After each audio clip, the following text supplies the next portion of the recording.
All right, welcome back to Worst Seats in the House. Michael Russo, Anthony LaPanta. I saved the day when I walked in today. Anthony was getting scolded by the missus. It was good timing. It was. Saved by the bell. You were so happy to see me. You immediately got Michael, up and made me... come on in. Yeah. And then you made me dinner. Oh, you hungry? Yeah. Yeah. Every once in a while, timing is a good thing. And now Margot is getting up and leaving. So there we go. I thought she was going to sit at the table and keep a close eye on us. Yes, but she's not.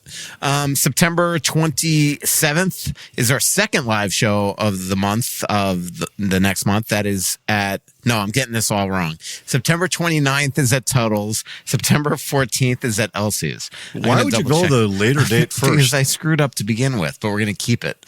Right. Actually, I'm wrong on that too. Can't be September 14th. September 17th is at Elsie's. September 29th is at Tuttle's. Yeah, I've got it in my calendar. Maybe we should start 17th and 29th. We'll let Davide handle this. 17th and 19th. 17 at Elsie's. There's no way you knew this. Tuttle's is September 29th. I know actually the 17th because somebody at the fair said to me today, I'm going to be on Elsie's on September 17th. And I go, I thought we were at Tuttle's. So anyway, 17th, Elsie's. 29th is at Tuttle's. We got that? Write it down. Write it down.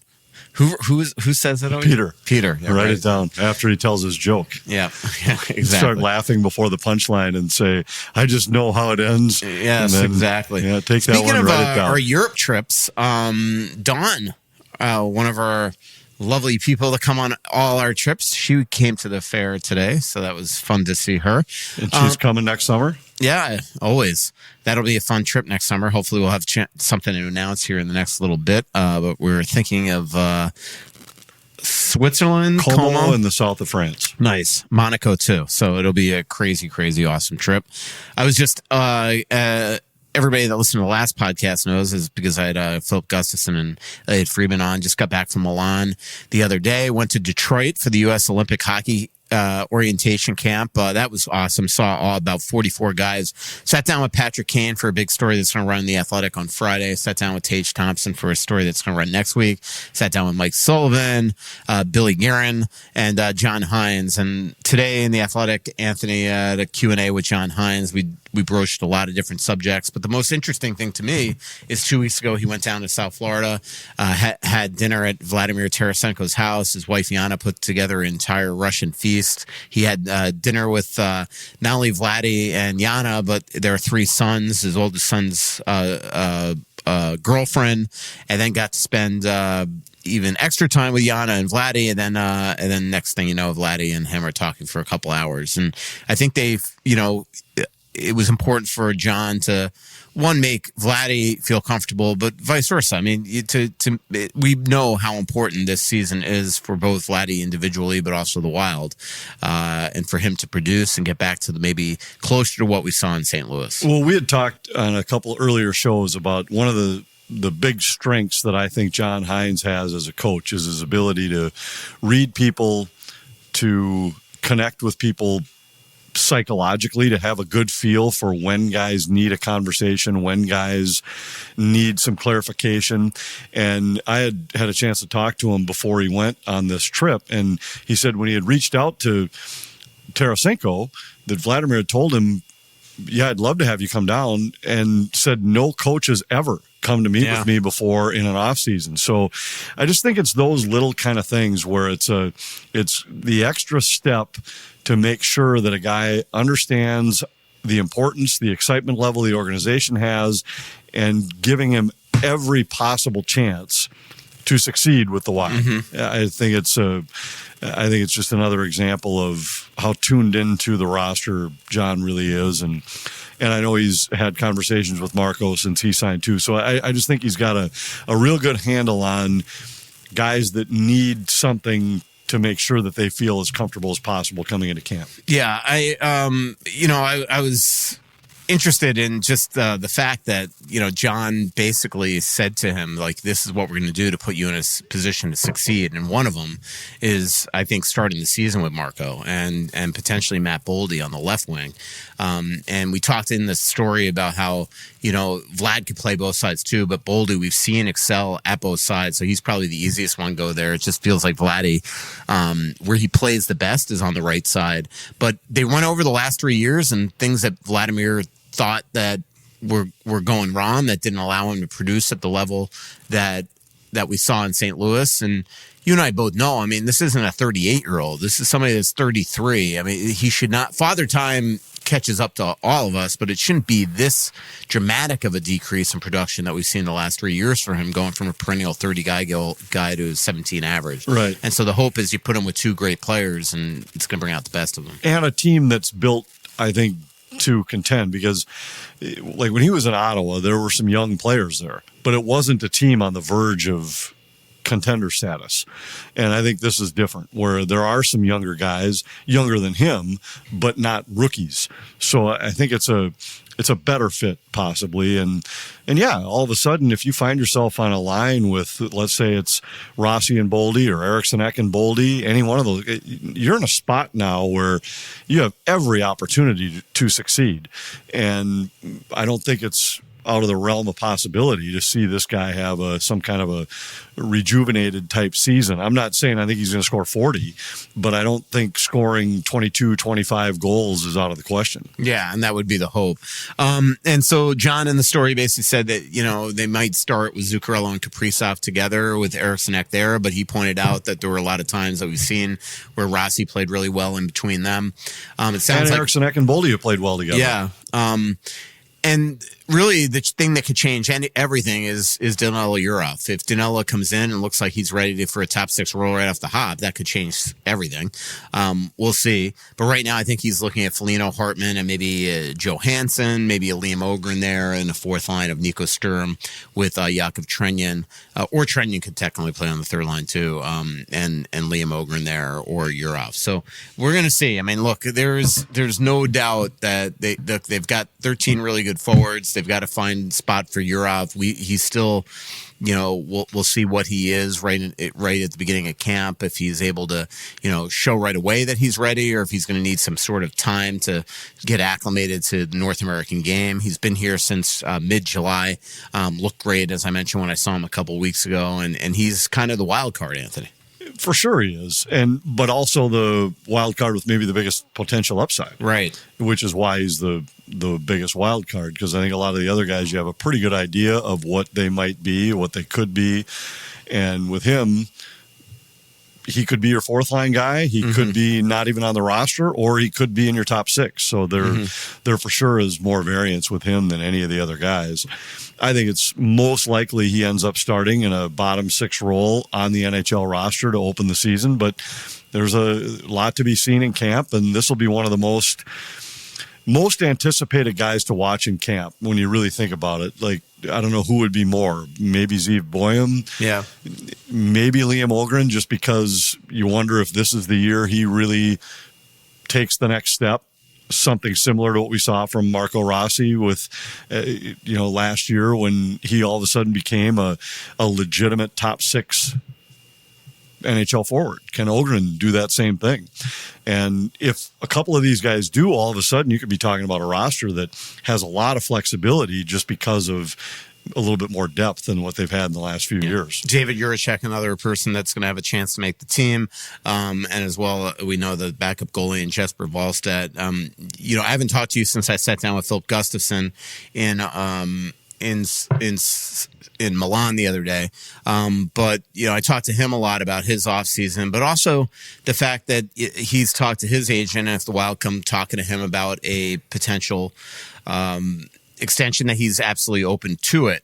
Now the question is price. Like this is kind of a bit of a dilemma, Anthony. Like if you're the Wild, because right now the prices of starting goalies are 5.5 to 6.5. So if you get ahead of this, which you might want to, and give him that type of commitment, then what happens if Jesper Wallstedt is the real deal right away this season, and now you've just signed him? So it's just going to be interesting how they navigate.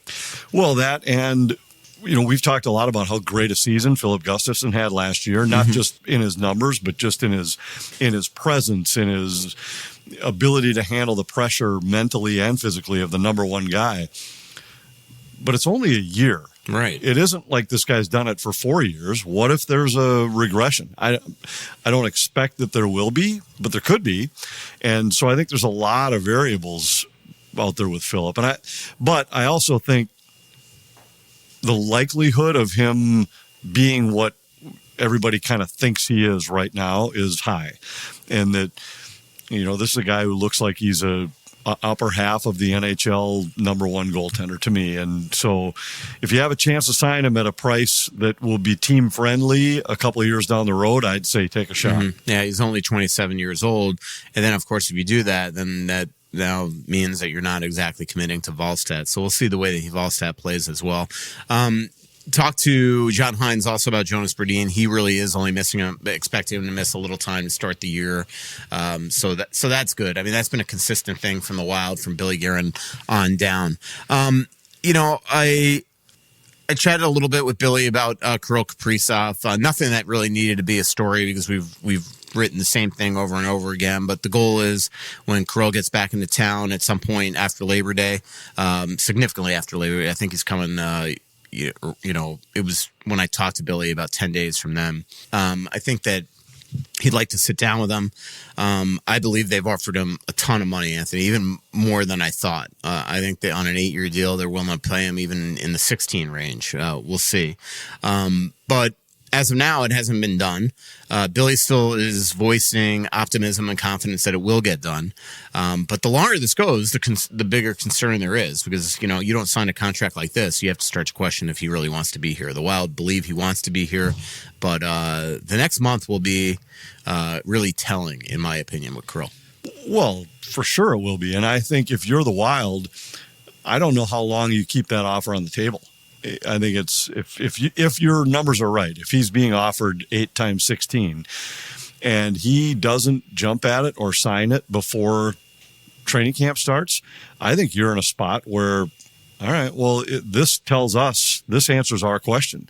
Yeah. If you're not willing to commit to us right now at this number, a number that will exceed what your total package can be from anybody else. Because like we talked a couple of weeks ago, if you start to do the math and say, all right, let's say the Wild have offered him 8 times 16, it's $128 million. Well, over a 6-year contract with somebody else, which will be the limit if he decided to become a free agent, now you're talking about $21 million a year from somebody else. I will tell you is that the league did the Players Association confirmed in Milan that the rules won't go into effect till next September. So the Wild lose a little bit of leverage there. He will be able to sign a 7-year deal somewhere else. So let's even say it's 7. It's still got to be at 19 to match 8 times 16 right now. And that's a lot to assume that that's going to be out there. Yeah, especially if you have another year where you get hurt and all that. I don't know how you don't take this deal. But, maybe Kirill comes here and says to Billy, I want to sign a 5-year deal. And to me, whatever Kirill wants, he gets. Bonuses, whatever he wants. In terms of term. Right, exactly. And I think that's true as long as it's got to be at least 5 years. If he came and said, I only want to sign a 3-year deal, there's no way the Wild can give him that kind of money and say, okay, we'll just go 3 years and then be sitting in the same spot. Right. But if he came and said, I really only want 5 years because I want to know 5 years down the road that I've got a chance to go somewhere else if I think it's a better fit, I don't know. I think if I was the Wild, it's not like you'd walk away from that deal. But I always hate talking about these negotiations because you never have any idea what's really happening when you're not involved in those discussions.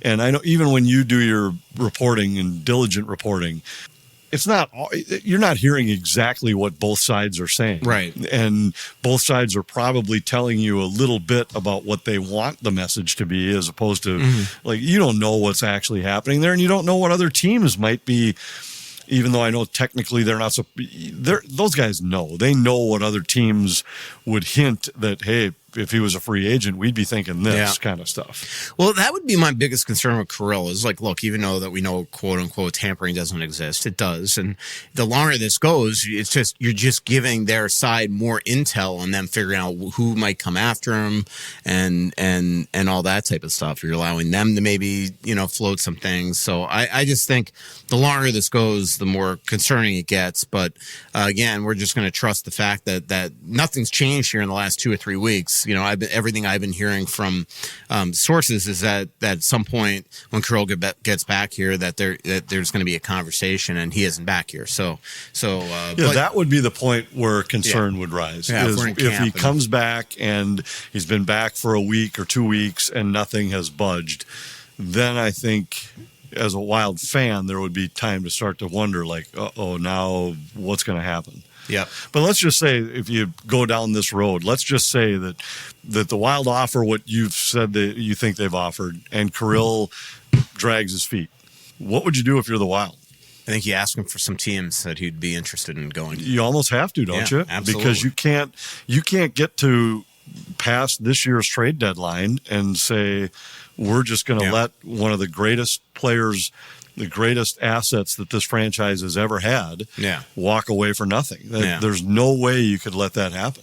Well, I mean, you almost need to do it immediately and started the process immediately. I mean, after what happened to Gabbert, getting hurt 5 games since the 2008-09 season. Let's take a quick break, and we'll be back here on Worst Seats in the House. Hey, it's Russo, and I'm here to let you know about Aquarius Home Services and how they make all your home services easy. They're your one-stop shop for heating, cooling, electrical, plumbing, absolutely everything. It's been a warm summer, and your AC's been through the hockey off-season boot camp, and after all that heavy lifting, it might be one heat wave away from a meltdown. The good news? Save $98 on any AC or furnace repair with Aquarius Home Services. They'll get your system back on track fast so you can keep cool and carry on with lake days and grilling and keep your home cool and comfy for as long as summer goes on.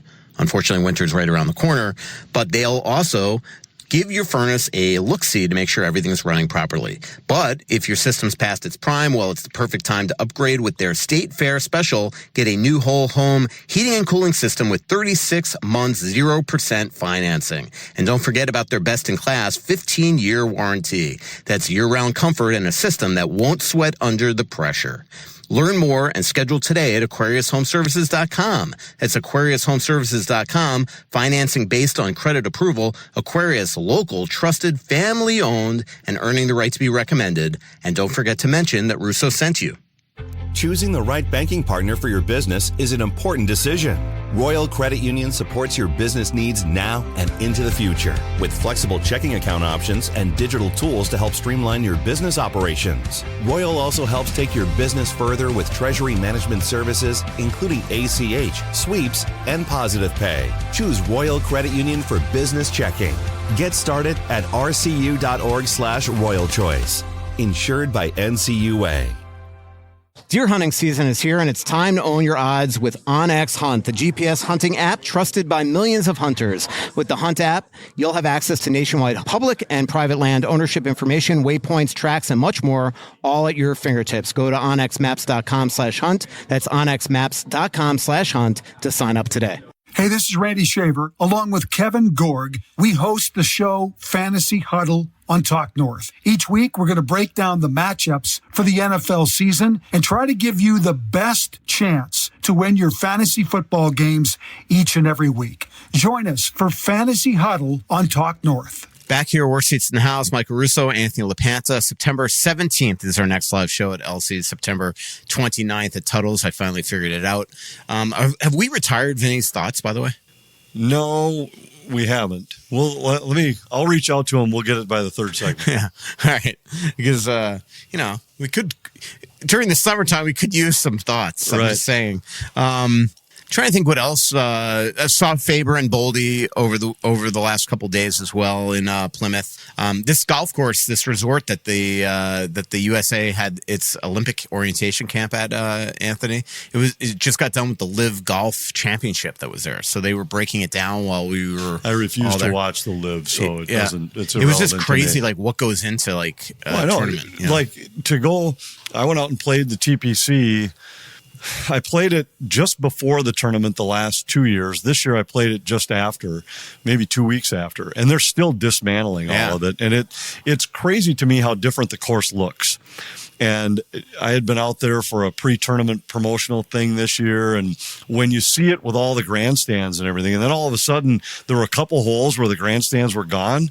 I was looking around, this doesn't even look like the same hole when there's not the grandstand behind it. But it is amazing, and it's amazing how fast they get all of it dismantled and moved back to whatever the course normally looks like. It's the crews that the hours and the effort and the detail that goes into getting a course like that ready is amazing. Didn't you have to jump in the lake for that thing? I did have to jump in the lake. Yeah. Were you worried about like snakes and? No, there were some big fish that jumped in the lake just before I did. And all of a sudden, I didn't even know there were fish in the pond there on 18. And as we were standing there, I saw one jump, and the guy said, "Oh yeah, these are heavily stocked lakes. Apparently, they're some of the best fishing in the Twin Cities would be on these lakes, but not very many people can fish it." I can't remember all the details, but I wasn't worried about that. I was just worried about I went to hit golf balls gators. Like 10 hours after we had gotten back from Spain. Hadn't swung a club in like 2 weeks, and they say, "Okay, here, first swing is going to be to hit it over the water on 18 into the green." And as we went up distance to distance, I think I missed from 180 yards and had to jump in the lake. You think they do that same promotion down in South Florida? I wouldn't do it in South Florida. I can tell you that. I mean, can you imagine what would be in those lakes between gators and anacondas? I mean, they got the craziest snakes down there. I've only played golf down there maybe twice, once that I can remember for sure. And we saw an alligator like running across the rough area in between the fairway and a pond. And that was as close as I needed to get. It was, I mean, it wasn't like we were running from it wasn't like he was about to attack us. But when I saw how big he was, like, holy cow, like I don't even want to go stand next to a pond if my ball's over there. Yeah. So the U.S. Olympic thing, it was awesome. I mean, 44 guys there. Obviously, many know that there are severe long shots to make the team. But I did a big story with Patrick Kane on two things. One is he feels like obviously this is his last shot to be in the Olympics. But two, he's 32 points from passing Mike Modano as the all-time leading scorer U.S.-born player. And I called Modano up for the story, and he joked. He goes, "I thought he was retiring," like wishful thinking. But we both have covered Kane since day one, right? I mean, his NHL debut was at XL Energy Center against the Minnesota Wild in that famous game where the Wild, I think they won 1-0, but Jacques Lemaire said that Dr. Samuelson had just done his eyes like the day before, and he said that he saw too much to show that to indicate that he was not exactly happy with what he saw from the Wild, and he wanted his LASIK eye reversed. But we've seen Kane win 3 cups. We've seen him win a Calder. We've seen him win a Conn Smythe, a Hart, an Art Ross, a Ted Lindsay, Olympic silver. I mean, and he can still score. Yes. But would you put him on the team? Probably not. Just when look at the snubs last year. It wasn't just Kane. It was J-Rob. It was Tage Thompson. It was Clayton Keller. It was Cole Caulfield. It was Matty Nyes. It was, it wasn't just. There's a lot of guys I would pick on that list before I would take Patrick Kane at this point in his career. But overall, if you had to talk about his legacy and what he's meant to USA Hockey, to the National Hockey League, the type of career he's had since 2007, how would you describe him as a player? Well, we've seen the best out of him. We have, and one of the best. Yeah. One of the best to ever play.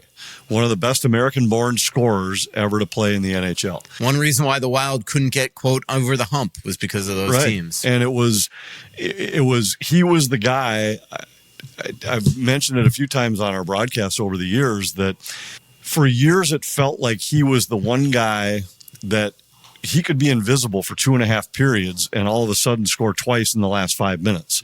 He was that guy that just didn't need 10 scoring chances to score once. Like a Zach Parise, totally different scorer. Parise was the guy who needed 8 shots on goal every night to get one. Kane could score twice on 2 shots. Right. He could score twice on 2 attempts.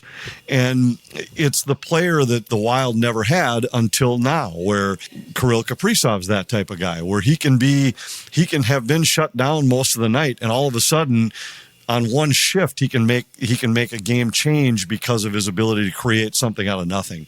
And that was Kane to me. He was the guy that no matter how effectively he had shut him down, how invisible he had been, if the puck landed on his stick, he had a chance every single time. Yeah, and now he's going to get to go against Jonathan Toews again this year, and against Winnipeg late December. Joked with me that I don't think he's joking. He said he wants to take the first draw of the game against Toews and try to beat him. Wouldn't shock me if the winger does that. But I will say, like, I talked to Mo Sider and Lucas Raymond about this in Milan, and I'm going to talk to DeBrincat in Vegas in a couple of weeks about Kane. But everybody says that he is just the greatest dude, and even talking to him, like, he didn't want to be a charity there. He doesn't want to be the guy that's just there to bring influence and to, like, oh, there's, how cool is it that Patrick Kane's in the room with all these young guys? He also looks at them with incredible reverence and tries to steal is obviously the wrong verb, but, tries to take tips from them and how they do things and how they train and little, he even says in the story, like, I'm not going to play like Brady Tkachuk, but I could still ask him questions about, little tips that he does that could give me in front of the net and things like that. So first time I sat down with him, we were talking about it was at the Marriott in Anaheim in 2007 when he was out there for the Stanley Cup final. And then obviously I talked to him again during that preseason for another sit down when I was with the Star Tribune because he was making his NHL debut in Minnesota. And here we are 18 years later, and it's just, he's still at a high level, right? I mean, he finished the season with 45 points in 43 games. Yeah, I think it's the interesting thing to me would be, because they do have a little bit more roster flexibility here than they did in the Four Nations, that it would be an interesting discussion to have with the guys building the roster to say, is he worth having as an extra guy? Let's just say he got into a tournament, which it's a deeper tournament now. There's more games than the Four Nations. You knew you were playing such a small number of games, and that's why the rosters were small. But what if you got into a spot, say, 3 games into the tournament and felt like your power play needed a spark? Absolutely. Or something like that.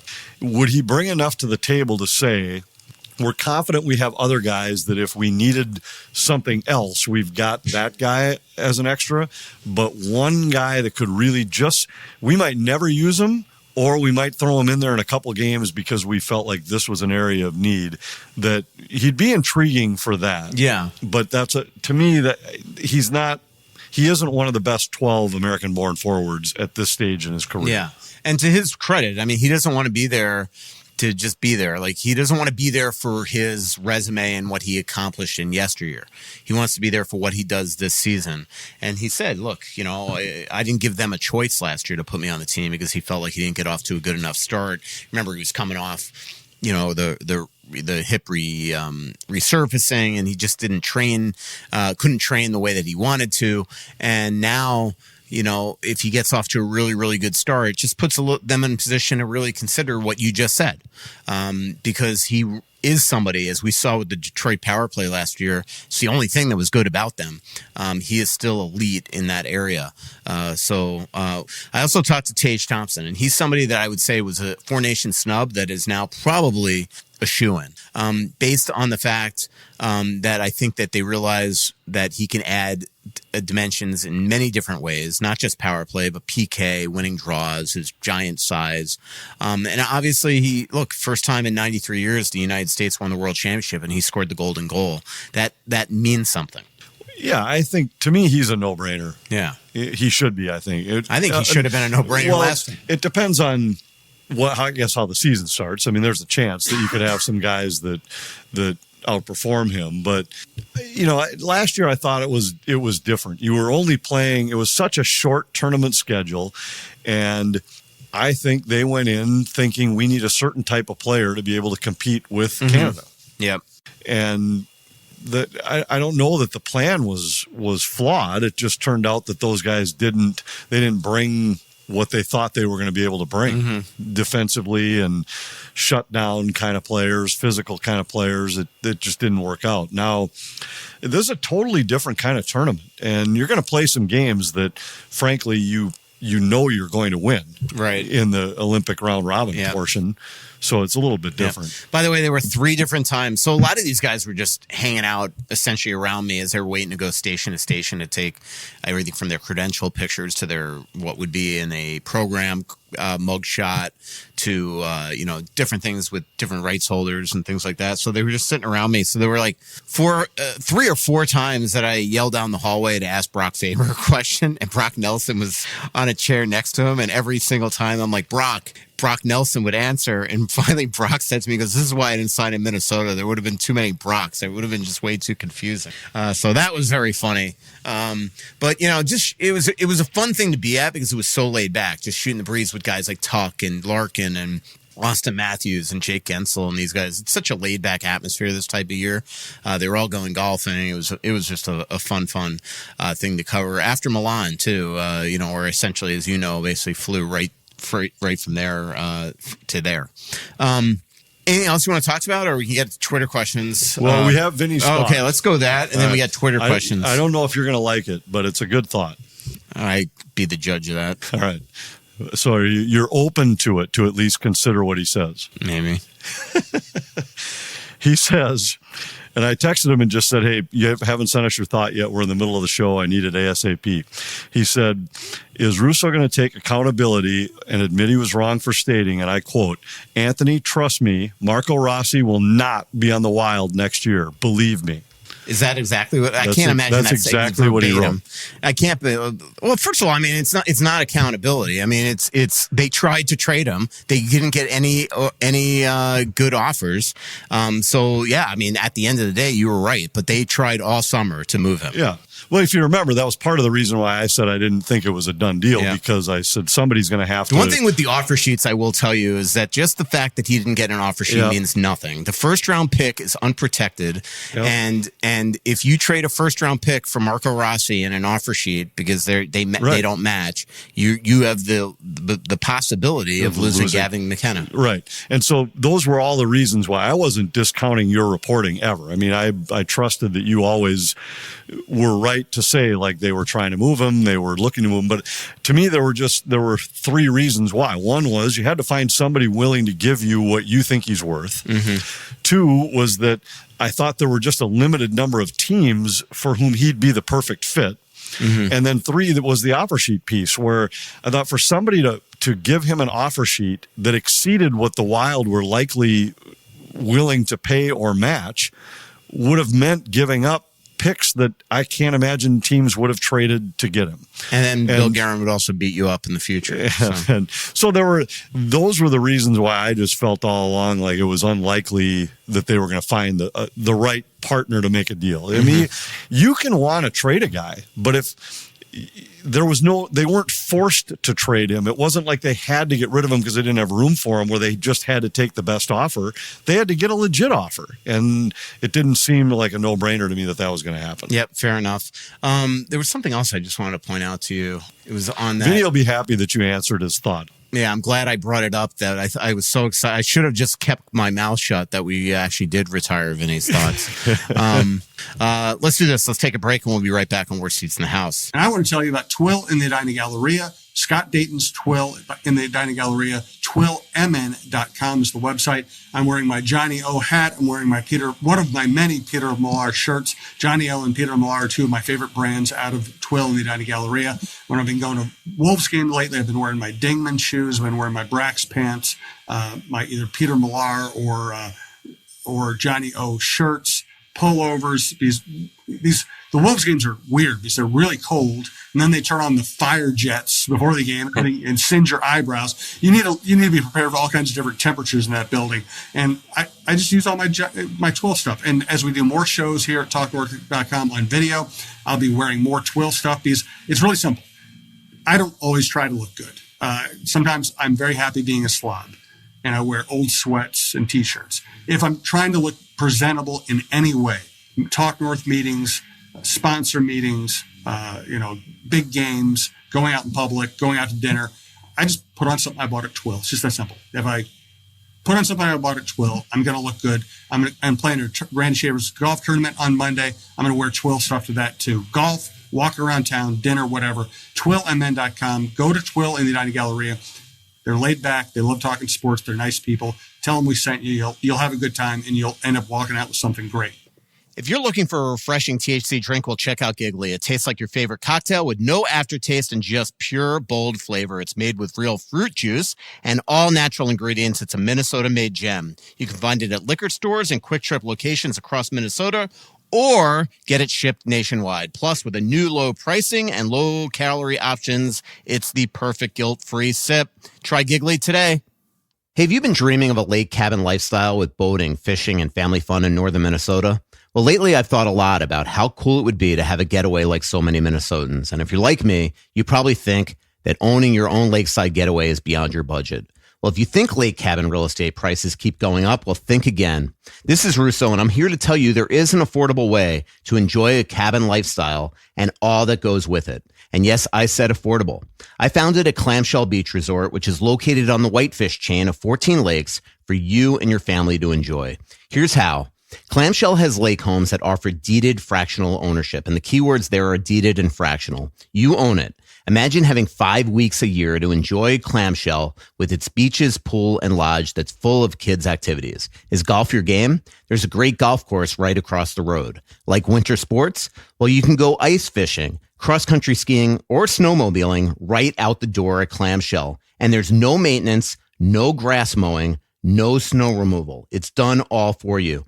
And you can own a share of Clamshell Beach Resort at an affordable price. To learn more about ownership opportunities at Clamshell Beach Resort, go to cottagesonwhitefish.com or contact Pat Egan at 612-220-9819. That's cottagesonwhitefish.com or Pat Egan at 612-220-9819. Back here, Worst Seats in the House, Michael Russo, Anthony LaPanta.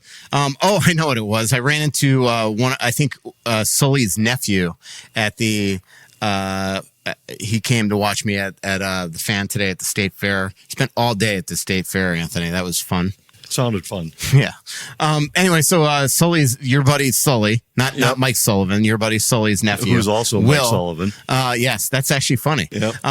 The other Mike Sullivan, the way cooler Mike Sullivan, the Mike Sullivan that looks like he's about 30, but he's really not 30.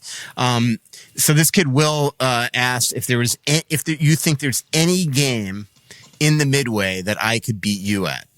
I think his question was skee ball. No. I think I could beat you in skee ball. No, I used to be a really good skee ball player. It's been a couple of years since I've walked down the Midway, so I don't know for sure what games are there. Midway. But I know this will not shock you, but do you think I've ever walked down the Midway? No, and that's exactly why I think there's probably not a game that you'd be. I was having flashbacks to the early years of traveling with the Wild. And I had some buddies just ask me this tonight in the parking lot after a round of golf, and they were talking to me about the upcoming Wild season, and they were asking about how different life is on the road because, we had talked a lot that it used to be you, Mike Greenlay, Chad Graff, and I, that every city, every trip, we just knew the four of us were going to go have dinner. Then we were going to end up at some bar to either, listen to music or play shoot darts, pool, throw darts, whatever. And played shuffleboard. Some of those stories that still make me laugh as much as any that we've ever had on the road had to do with us playing bar games against each other. And there were a few times I'm sure you won. I can't really remember one that you won, but I'm sure it happened. I remember you getting yelled at by Mike Greenlay a lot. If I did win, it would probably be as your teammate. Well, yeah, we won together. Yeah, we definitely won a darts game in St. Louis. That was when was it St. Louis or Columbus when I was dubbed the accidental dartist? It was in St. Louis. Yeah. And that's when we were going back and forth with who was Mike Greenlay's partner. Yeah. And when you threw, and he called you the accidental dartist, and I said, he didn't really like my correction when I said, well, actually, it's not accidental. He was aiming at that all three times. It was just that he missed the machine with the first two. And he didn't like that, so his blood was boiling, and that he ended up firing his darts at Chad that night. Yeah, thank God they're the plastic tips. Yeah, we got lucky there. There was one classic blow-up in Boston. Yeah, that was a good one. Him. Yeah. There was the Dallas hand shuffleboard where he almost sent me to the hospital. Yeah, where he screamed something vulgar at the top of his lungs. And the entire bar, it was like those old E.F. Hutton commercials. We were in a loud bar, And just at the moment that he decided to scream at you across this shuffleboard table stopped. was the moment it was in between songs. Yeah. And he screamed something I can't repeat on the show, and everybody's head in the bar snapped around like, what is going on at the shuffleboard table? Yes, and he just missed me with one of those like metal, like those like rocks. Shuffleboard stones. Yeah, that if it hit me, let's put it this way, I was like, check, I'm out of here.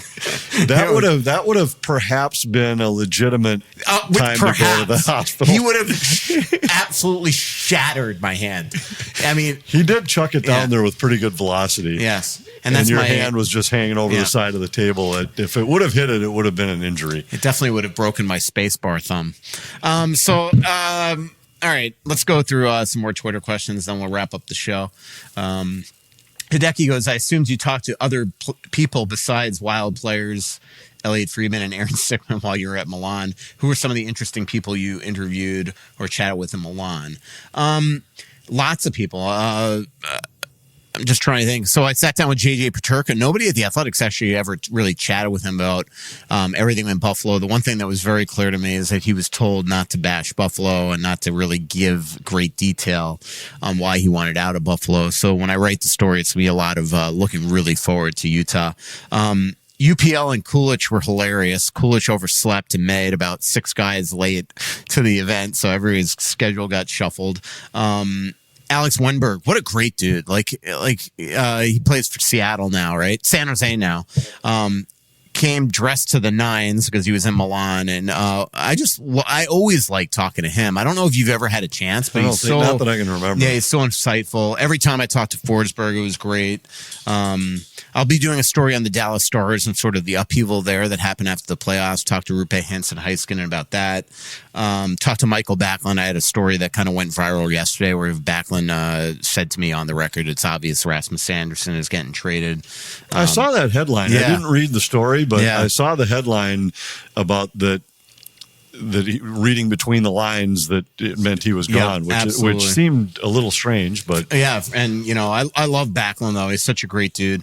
Raymond Insider was great. Rasmus Sandin is always the best. In fact, he was so good. I'm going to be doing a separate on Ovi in a couple weeks when I get Ovi in not even a couple weeks next week in Vegas. But he told the story to me that the night that he broke his leg on that hit by Jack McBain in Utah, that he finds out he broke his left fibula. They think the chase is over, all this stuff. And Ovi tells him at dinner, he goes, I'll be back in 2 weeks. And 2 weeks later, he was twirling on the ice and all that stuff. So Lundell and Mikkola will be doing a big story in the Panthers. Aho's always great.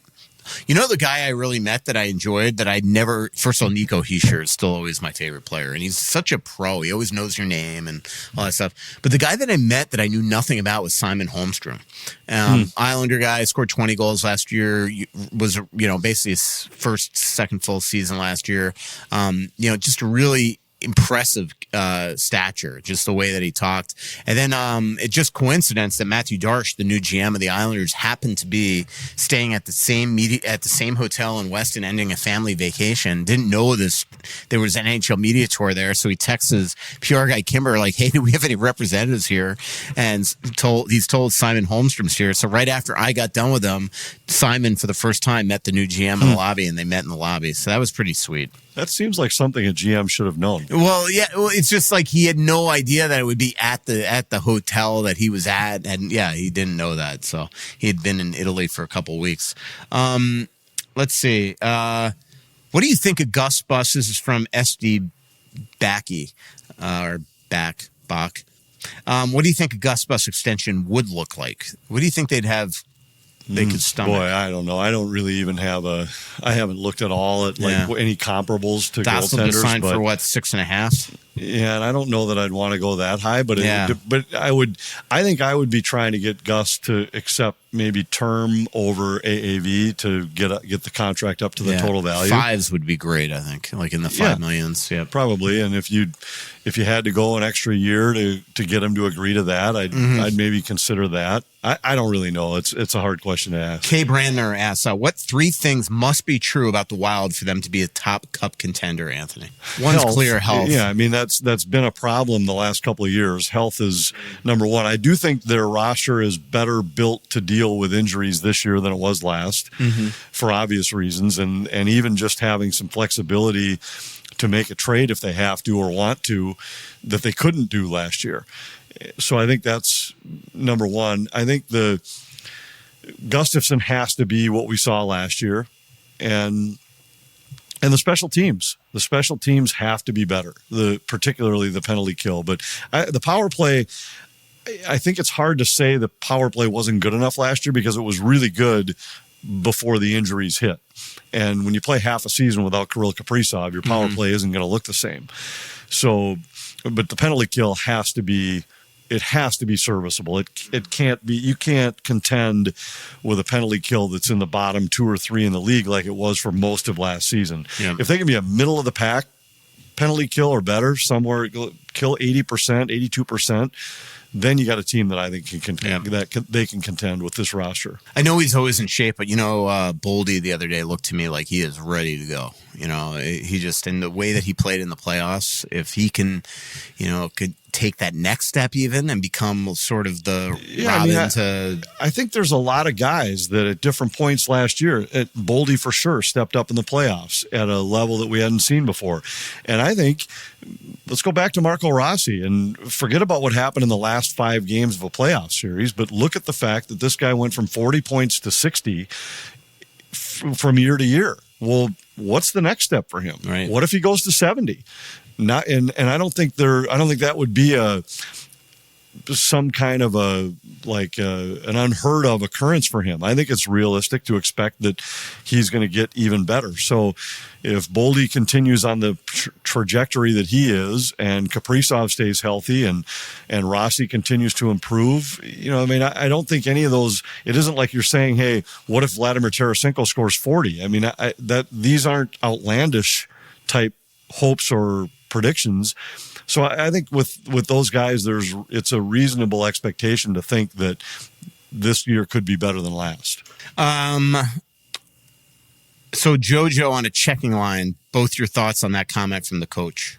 I don't know if I'd call it a checking line. It'd just be a fourth line, maybe third. And there are different ways to use your fourth line. It doesn't have to be a big bruising line. It can be a line that gives you a few minutes a night, but creates something with speed. And if your fourth line has Nico Sturm and Yakov Trenyan on it, I don't think there's any reason to look at it and say there's no way Marcus Johansson fits there. But, what if he's on a third line with Foligno and Hartman? Now you have a line that, you could use in different ways. You could use a line that might be able to deliver a little scoring punch. And, I somehow, some way, Marcus Johansson is going to end up the season with 30 points, 34 points. He does it. He always does. Somehow he will. Paul Meyer, our buddy, asked, did you finally try a Pronto Pup at the fair today? No, and I would never. Why on earth would I try a Pronto Pup? Like, there's on nothing. Your way to the midway to try to find a game you can win. There's nothing about that even sounds appetizing. No, the only thing that ever has. It's a corn dog, right? It's a corn dog. Yeah. The only thing that I think the smell of them is, to me, is the fair. Yeah.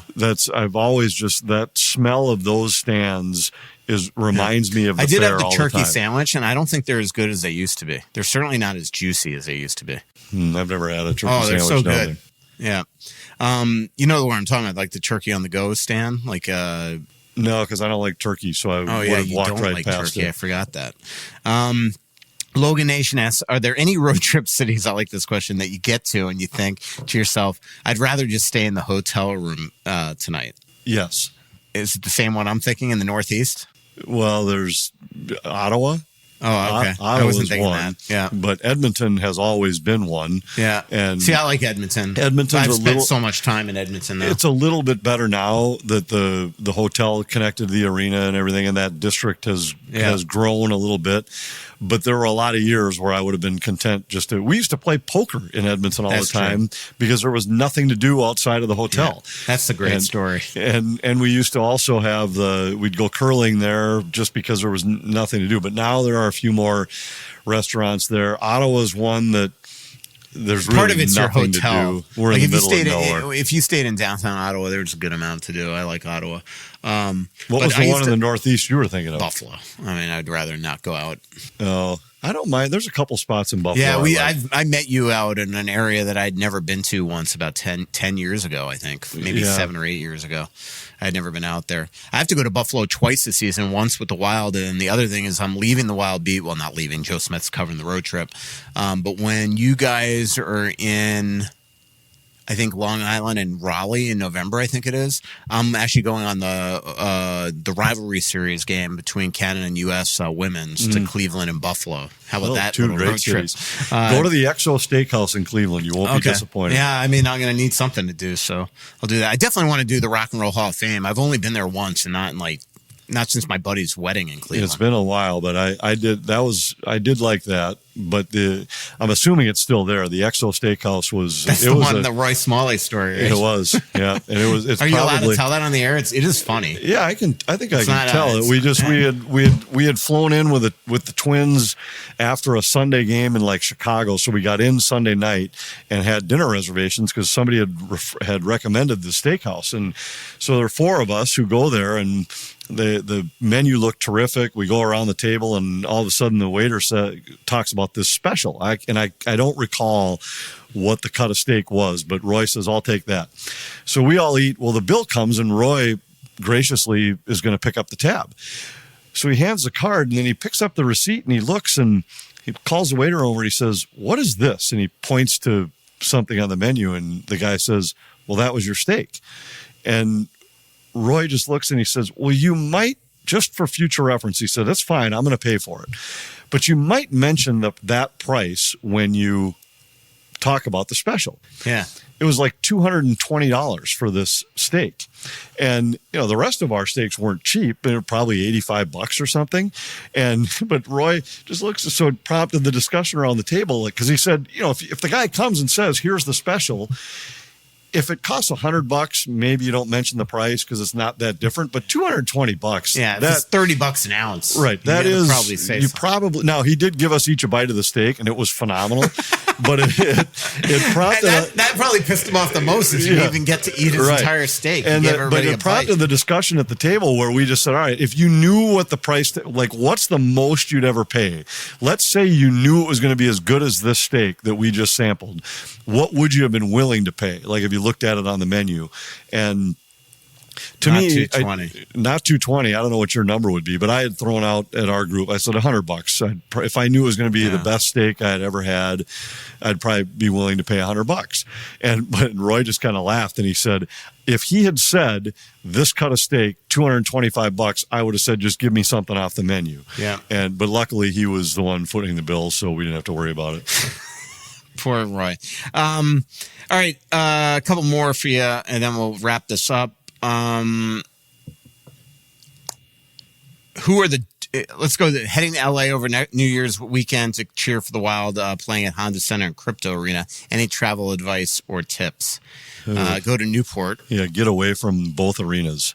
Yeah. Neither one of them. That LA Live area to me does nothing for me. There's nothing there, and the Anaheim Arena is out in the middle of nowhere as well. So, yeah, go down to Newport when you're in Anaheim, and go out to Santa Monica when you're in LA. They're building a whole arena district at Honda Center, but it's not going to be ready. No, it's like 3 more years, I think, before it's going to be done.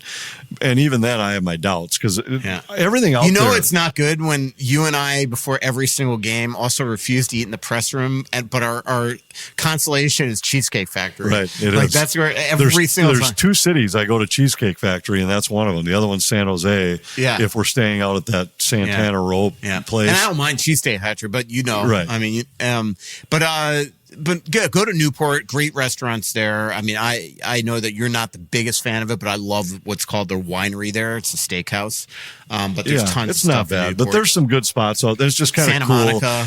And right, I'd get away from both arenas and go out. And we have went some to fun a out place. there. You, me, and Margot, I think, once went. That was in Marina Del Rey. Okay, where we went a couple Scopa. of spots. Yep, Scopa was one of them, and then Curb Your Enthusiasm. And there was another place we went out there that was pretty good. I'd have to try and find the name. What was we went to Santa Margot. Monica. That was the night that you got in the car accident. Yeah, we went to Santa we don't Monica. need to rehash that.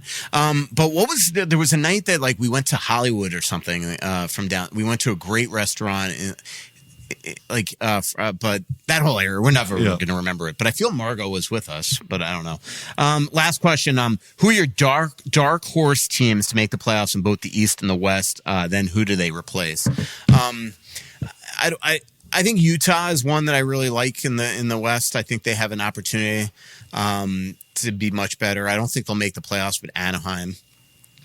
Utah would be the one. I'm trying to think of non-playoff teams from last year that could be in this year. Utah, to me, is the one in the West.